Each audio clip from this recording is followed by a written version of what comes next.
That's right. Introducing Andrew Davis of PopAnimeComics. How you doing today, Andrew?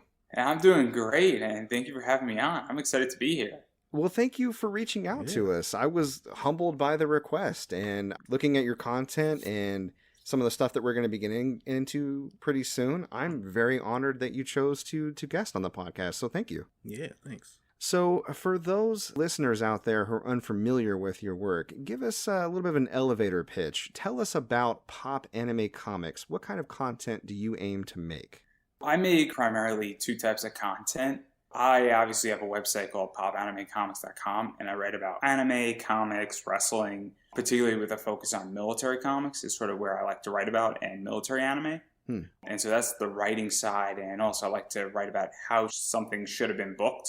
I really enjoy writing about that content, but I've been taking a little bit of a hiatus from writing to focus on the other content that I produce, and that is I do a lot of interviews with people who are indie comic writers who have projects on Kickstarter, or some mainstream comic writers that I obviously grow up reading and watching. And then I do indie wrestlers, and my goal there is to try to catch them before they go to the big leagues, as well as some of my favorite indie wrestlers that I watch on a weekly basis.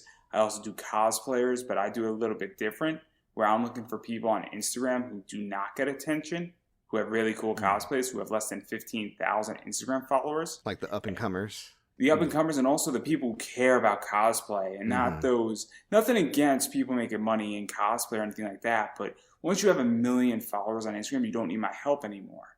And I would like to be helpful. I would like to find somebody who loves doing this and isn't in it for the money. And then the final group I deal with is voice actors. So people who work for Funimation and out in Cali and in New York.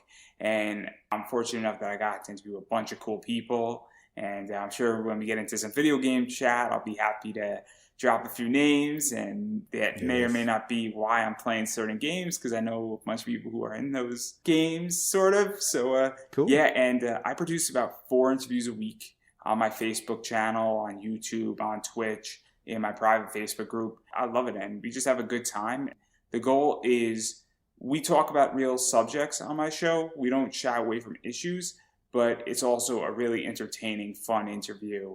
And I think you'll be entertained if you watch me. I think you'll learn something if you watch me. And if you don't learn that or anything, you can at least make fun of me, my guest, or a variety of other people. And anything can be said in the chat. So feel free to jump in, and hopefully have you watching, and hopefully I'll make you smile for the day.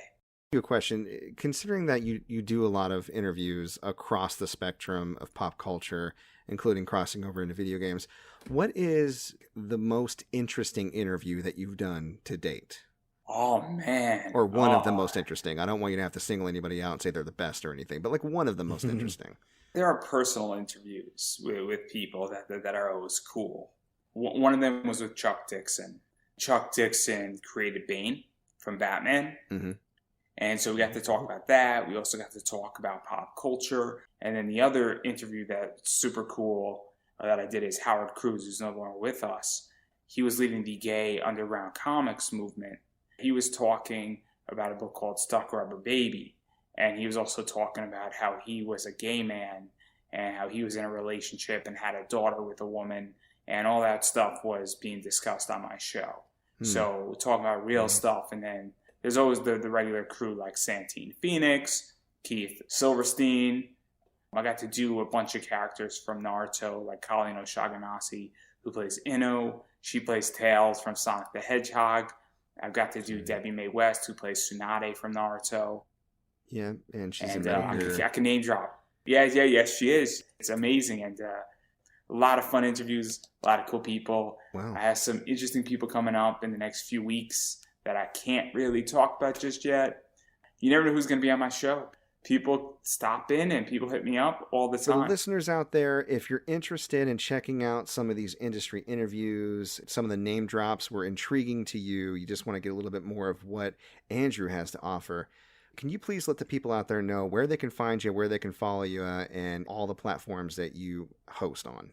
Yeah, so the easiest place to follow me is on my Facebook page, PopAnimeComics. All one word, that's PopAnimeComics. Names in the logo, so you really can't miss it. And I stream on Tuesdays and Wednesdays. I stream at 7 o'clock, 9 o'clock, and God forbid you miss it because we're all busy. Those episodes are up. So right now there are 90 episodes from 2020 up on Facebook, and there's 140 from this year alone. So you can go back, and for the next foreseeable few years, that library is openly available. So please like the page, check that out. But let's say that Facebook is not your jam. You are more than welcome to check me out on YouTube at PopAnimeComics as well. Again, it's the same drill, and there's a variety of other interview and other content up there that I've done over the past 10 years. Hopefully by March of 2022, I will have a podcast of conversations in pop culture that will go back to the beginning, and the plan is to release about 5 episodes each week so that we catch up real quick, as well as cutting up a lot of episodes and having little bits on a separate YouTube channel. Also, you can check out some of my writing at PopAnimeComics. Also, the Kickstarter. I got a great digital bundle package, so I am selling a lot of guest spots and a lot of live reads and advertisements. But if you want 26 plus comics for 46 cents, you can actually back my project. And some of those books are Doomsday TV, which is not out, I think, till February. So you're actually going to get an advanced copy of that by my friend Ozzy Longoria. He also has another book in that package. You're going to get Hollowed by Casey Bowker. You're going to get 12 issues of the Raxton universe. So if you like mecha comics, that's 12 issues, along with some manga stuff like Demon Hunter Raven and a variety of other things. And, well, I'm the type of guy that is probably going to find at least another 8 to 10 more books to add into that digital bundle package in the next 30 days. So hopefully I'll be on Kickstarter and I'll be approved in November. You probably could type in Pop Anime Comics on Kickstarter. It will bring you up, or Pop Anime Comics 1, and it will bring you up, or Conversations in Pop Culture. I have a feeling that if you back that digital bundle package, you will not be disappointed, because it is arguably the best deal in digital bundle packs on Kickstarter right now. But beyond that, please support me, because I appreciate all support. And yeah, that's pretty much all I got. More importantly than anything else, please just obviously this show, share this show out, share my show out. Sharing is free, and I just want people to share it and see more of what I do, and obviously see what these guys do as well.